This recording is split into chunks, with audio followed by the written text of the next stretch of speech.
Alright YouTube, what's going on? It's Zaya here from Zaya&TheSteelers, and we are back with another video. And in today's video, we are going to be talking about some more training camp storylines and previewing the Steelers versus Jaguars first preseason game of the year. So if you guys are Steelers fans or you enjoy NFL content in general, be sure to hit that like button, hit that subscribe button, ring the bell for notifications. We are on the road to 2,000 subscribers. Shout out to the people who have subscribed already. And shout out to the future subscribers, man. Also, let's get a shout out to the members. If you guys would like to support me and my channel more, be sure to hit that join button down in the description below. And it has been a little bit since I have made a video. I'll be honest, guys, like there's been some storylines coming out that I wanted to talk about a little bit.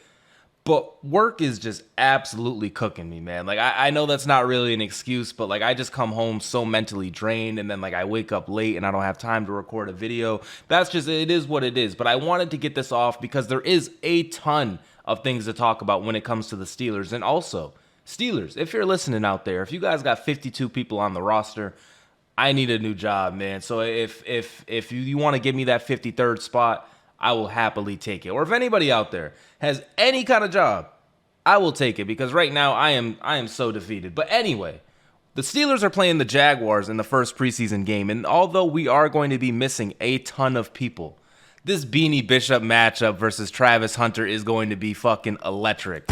I am actually excited to watch Travis Hunter on the other side of the Steelers. I know there's a ton of Steelers that we're going to be out there watching, like Derek Harmon, Yaya Black, Caleb Johnson, for example, and Peyton Wilson. There's going to be a ton of players on the Steelers side that we're going to be really excited to watch. But, you know, no Will Howard, and we'll talk about that in a little bit. No Will Howard is really a bummer. I wanted to see the guy play. Travis Hunter, he's been very hyped up. You know, I watched him a little bit in college as well. Like, I've been following this storyline. I'm excited to see how he does and if he plays both sides of the field. Or is Beanie Bishop just going to lock the guy up, man? And I'm not sure who on the Jaguar side is playing, but we do have a, we'll get to the depth chart in a second, but we do have a list of players who are not going to be playing for us on Saturday, and that's going to be Aaron Rodgers, DK Metcalf, Jalen Warren, Muth, Jonnu Smith, Samalu, Jalen Ramsey, Joey Porter Jr., Slade, Deshaun Elliott, Patrick Queen, TJ Watt, Nick Herbig, and Chris Boswell.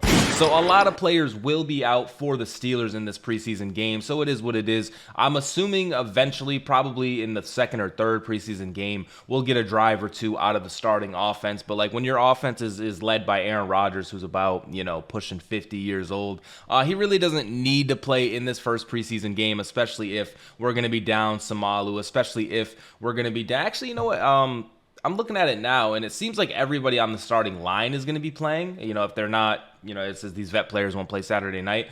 Our offensive line is very young, so maybe they're all going to be out there. But obviously, you don't want to put your starting quarterback out there with like a, you know, not top tier O line, because it wasn't the O line's fault last night against the or last night in the Colts game. Because if you guys saw, Anthony Richardson kind of got, you know, blasted. That might have been his fault for, you know, not, you know, reading the defense. But either way, like situations like that can happen all of the time, and so you don't want to have Aaron Rodgers out there with the second string, you know, tackles and shit like that. But it seems to me that like they're going to be playing. It just so happens that Aaron Rodgers is old AF, so he's not going to be playing in this. And then, you know, if Mason Rudolph is going to be out there, why have DK Metcalf out there? Why have Jalen Warren out there? We want to see some snaps from Caleb Johnson. We want to see some snaps to Kenneth Gainwell. Tight ends, okay. I want to get to this now. Hold on. Before, let's see, we had this one. So yeah, Beanie Bishop versus Travis Hunter is going to be sick. And I want to look at this depth chart, right? Because the reason why I'm looking at this, not necessarily for the, like, you know, order of things, but I want to just, like, look at some players who we're going to be seeing and, like, some young players. And really, I want to highlight our guy, Darnell Washington, man. Because if you guys have been seeing the stories that are coming out, Darnell is absolutely smoking the training camp process. Like, nobody can cover him. He's too big. He's too fast. He's too athletic. And I'm hoping that Aaron Rodgers being there, you know, brings some, like, you know, common sense damn near to the Steelers, because we have been preaching, just throw the ball to Darnell Washington in the red zone. Like, just give the guy the ball, give him the opportunity, and he is going to make the most out of it. So I wanted to highlight him because obviously we're not going to have Muth or Smith playing. Darnell Washington and Connor Hayward, man, we're gonna need you guys to hoop. We're really gonna need them to eat. And then if we look down now, we look at our wide receiver depth. There is one man I want to talk about, and that is our guy Rock Taylor. Because Rock Taylor, we talked about him being an undrafted player a little bit, like after the draft happened, but He's been another player who's just absolutely smoking this training camp process. And you look at like the Scotty Millers, the Ben Skoroneks, the Brandon Johnsons, the even maybe Robert Woods. Like, to me, with how much we've been talking about it, obviously, we're not at these camps, we're not out here making these decisions, but you hear so much good about a player like Rock Taylor, and it's like, how can't he make the team? Like, why wouldn't he make the team? And so if he eats in preseason, which, I'm sure he's going to get a ton of snaps, and we're all excited to see how good Rock Taylor is going to be for us. If he eats in preseason, he's almost guaranteed to make the roster. And so he's another guy that I really want to watch out there.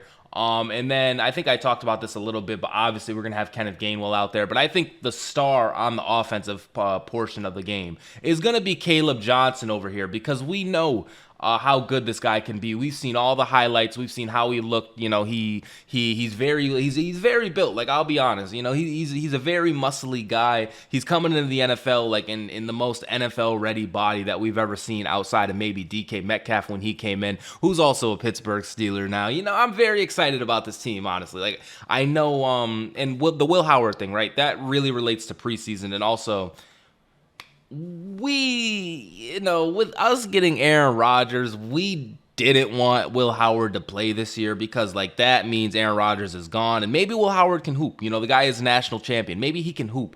But the plan was never for him to play this season, right? And so the preseason was really going to be in an ideal world where injuries don't happen. The preseason was going to be the only opportunity for him to play. And so with him being out for the preseason, who knows what we're going to do about that quarterback position next year. But yes, he is someone. And I also want to see, before we really go crazy, I also want to see Roman Wilson play, because obviously he was hurt last year.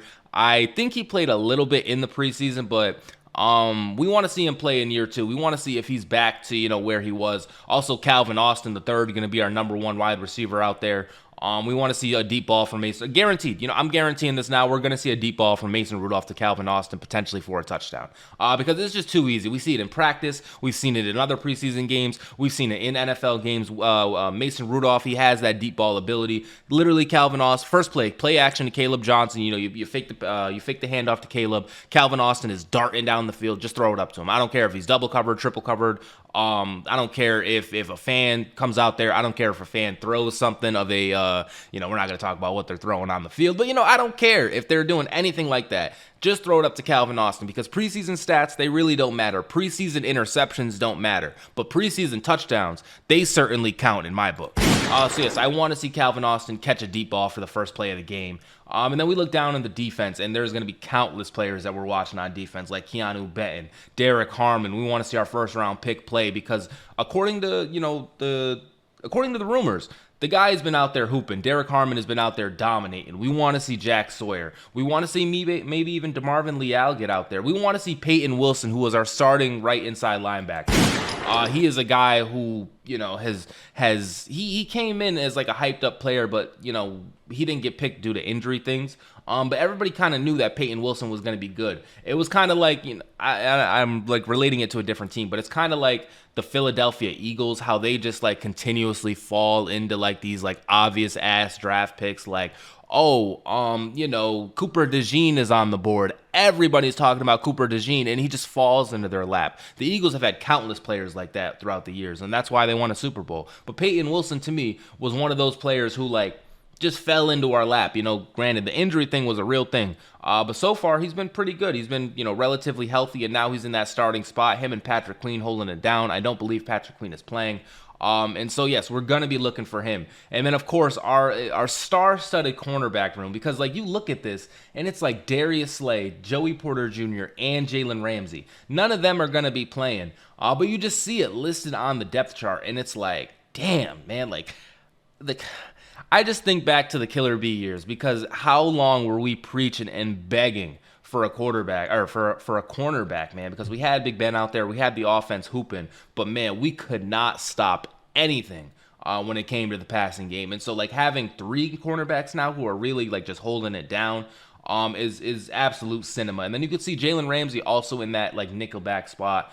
kind of, like how Mike Hilton played. I assume we're going to move Jalen Ramsey all around the defense, but for now, he's just listed in that spot to get him in that starting role. Like, he's going to be wherever. Same thing with, like, Joey and Darius Slay. I'm sure they will move all around, but it's just about getting them all on the field at the same time, because, like, when you have that much power in the secondary, and then Deshaun Elliott, who really hooped for us last year, Juan Thornhill, who, he's a new player. I've seen some good takes about him. I've seen some bad takes about him. We don't know how he's going to play, but once again, we have Darius, Joey, Jalen, and Deshaun Elliott out there. Juan Thornhill, low-key, just back up. Like, literally don't get beat over the top and we're good. Like, literally play as far back as you can. Play like, what is it, that Hail Mary ass, like everybody's like all the way back, man up 3 deep. That's what we want to play. Juan Thornhill, play man up 3 deep and just don't get beat over the top and we're good. We're good, to me, in my opinion. And then also, you got guys like Yaya Black, who's been also dominant in the preseason process, and we want to see him go out there and eat. And I am, speaking of Yaya Black, I want to go up because I remember a play where Yaya Black was kind of, he was smoking Broderick Jones. Broderick Jones, ladies and gentlemen, it is time to put up or shut up. Broderick Jones, I'm not going to spend too much time on this because I've given my takes. I feel like, we're kind of roasting the guy off the team so far, but at the same time, he hasn't played very well, and so it's like understandable why the roasts are coming. But Broderick Jones, you're not listed on the guys not playing. You're playing left tackle for the first time. We need Broderick Jones to step up. We need him to keep Mason Rudolph's jersey clean. We need him to keep, Skylar Thompson potentially playing. Shout out to Rick. Are we excited to watch Skylar Thompson? I'm being told like I should be excited to watch him. Am I? Not necessarily, but like I said, we'll have to see in this first preseason game as Broderick Jones is hoping to keep his jersey clean. He's hoping to keep Mason Rudolph's jersey clean. Troy Fatanu also coming back, hopefully, from injury pretty well. Hopefully he's holding it down in that right tackle spot. And then we look down here because I wanted to kind of point out that our kick returner and punt returner, or our kick returners are Kenneth Gainwell and Jalen Warren. Low-key, I love Kenneth Gainwell there, but Jalen Warren returning kicks, holy shit, that could be electric. That could absolutely be dominant, man. If we have Jalen Warren out there, granted, he is so important to our offense that I don't necessarily want him there, but, if he were to return a kick for a touchdown, like, oh my God, I can just imagine like the flickering of the camera lights. Also, this has nothing to do with anything, but, we're this deep into the video. You guys are fucking with it. Hit that subscribe button. I've been watching a lot of old WWE clips and like old football clips. That like camera flash, like when people had the digital cameras and like they would flash and like everyone just didn't have a cell phone that, had the greatest camera inside of it ever, so you don't even need the flash. Those like camera flashes that would happen in the crowd as like good plays were happening was so electric. It made the games look so much better. And now that we're missing that, it's like, it's something you don't notice until you go back and watch some old shit, and it's like, damn, why isn't that happening anymore? Like, it makes everything look so much better. And then you can imagine Jalen Warren catching the kick return. He's running up the field. He hits a juke. He hits a spin, and the cameras are just going crazy, and Jalen Warren, he returns it. He spikes it. He sees me in the crowd, and he gives me the ball. We dap up. We take a picture, and I post. You know what I'm saying? Like, Jalen Warren doing that would be very electric. And so seeing him in this kick returner spot, I'm a little bit happy, but also he's very important to our offense. So low-key, get Jalen Warren the farthest away from kick return possible. And then punt return, Calvin Austin, he's too good to not have on the punt return thing. Obviously, we're where we are with wide receivers. Calvin Austin's going to be a huge piece of it, but, he's really fast. So, like, Calvin Austin low-key has to do it. And also, this is what I'm saying with, I've been really behind on videos like Terry McLaurin. Terry McLaurin, maybe, right? Like, maybe we'll get Terry McLaurin, but that's just another point because I saw Calvin Austin there. Maybe we'll have Terry McLaurin by the start of the season. Maybe we won't. Side point, I keep kind of branching off, but it's been a while since I made a video, and I got a lot of shit to get off. Pay your players, man, and we're going to talk about pay your players here in a second. Pay your fucking players, man, because I am tired of watching these good players come out, and it's like they can't get the deal that they feel that they're worth. Like, and then you got the fan. Hold on, I am gonna pull this up now. You got the fans like just talking shit. You got the fans so upset about it. Actually, where is it? Okay, we got the fans so upset about players asking for more money. But this is just how it works. Like, I understand they make 82 million times your salary. Like me, like the lowest NFL player makes 5 times what I make. Right? They may, and you know, Cameron Hayward, he's asking for a new contract. He makes 62 trillion times what I make. I understand that, but this is the market that they are in. This is the business that they are in.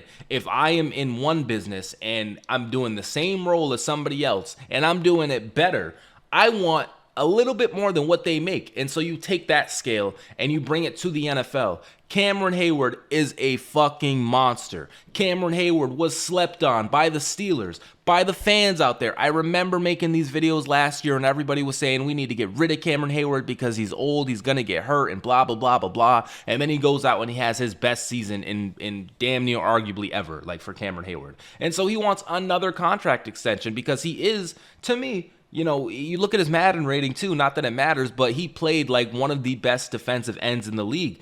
And I just don't, you know, it's a little bit weird now because like we did this whole thing last year, but that's the only gripe about it. It's not my money whatsoever. It is not coming out of my pocket. And so if it's like Cameron Hayward wants more money, we have more money available, why not just give him the fucking contract, man? Like, why the hell not? We've gotten rid of so many other players. Why not just give Cameron Hayward the contract that he's worth? And give Cameron Hayward the contract that he's worth. And then you absolutely give Chris Boswell the contract that he's worth. Because why in the hell is Chris Boswell having to beg and plead for more money? This guy has... He saved us more than Cameron Hayward, if we're being honest. Chris Boswell is literally, outside of TJ Watt, our most important player. If we do not have Chris Boswell, Mike Tomlin has a losing season. It's guaranteed for sure. So the fact that he is out here, you know, Chris Boswell has been privately seeking a new contract from the Steelers per source. Boswell, he was the lowest paid AFC North kicker, and he's damn near the best. He is the best kicker in the NFL. Madden, I can't believe you didn't make him the best kicker in Madden. He shouldn't have to be begging and pleading for a contract extension. To me, that's absolutely asinine, asinine 10, and asinine 11 that Chris Boswell's out here trying to get a new contract and he won't get it. Pay your fucking players, man. Micah Parsons on the Cowboys. Everybody talks about how good he is. Fam, just pay Micah Parsons. Like, I don't understand why not, but hey, if you don't, send him to the Steelers, man, because Steelers fans, they love Penn State players. They for sure. I'm a Pitt fan, but, you know, I'm not going to let that bias fool me. I just know there's a lot of Penn State fans on the Steelers. We would be happy with Micah Parsons. We would be happy with Terry McLaurin, but would the organization, would the Steelers go out there and pay these guys? I don't know. I don't know if they would, because it's like every time like TJ Watt had to, like, why is TJ Watt having to wait for a contract? And this is what I mean with these teams just not paying their players. It's very head scratching to me. Like, why the hell not? But anyway, you know, back to the Steelers versus the Jacksonville Jaguars. I am very excited about this game. I am very excited to watch Travis Hunter. I'm very excited to watch the team go out there and do their best. And football is back. We had some games yesterday. Football is back in full force. And the Steelers are going to the Super Bowl with that said. So be sure to guarantee that Darnell Washington anytime touchdown. Bet your bank account on it. Bet $5, $10, $12. Like, just keep betting it because it is going to hit. Maybe not in the preseason, but once the regular season starts, once the prop bets start, please put your entire wallet on Darnell Washington getting an anytime touchdown. So that way, when he doesn't, you're looking at the TV like I am, all pissed and all mad because why are we throwing the ball to Connor Hayward when we have Darnell Washington at the top of the screen? But anyways, with all that said, not too much on Connor Hayward. I am going to get out of here, though. I hope you guys enjoyed this video. I hope you enjoyed this rant. Be sure to check out the channel for more Steelers content because as the season rolls around, we're going to be out here. Hopefully work stops freaking absolutely smoking me and draining me. I'm working like 12 hours a day, man. I have no time for sleep or anything. But that's going to change soon because I'm going to hit 1 million subscribers once I upload this video. So anyways, thank you guys so much. I love and appreciate all of you. I will see you in the next video. Peace out.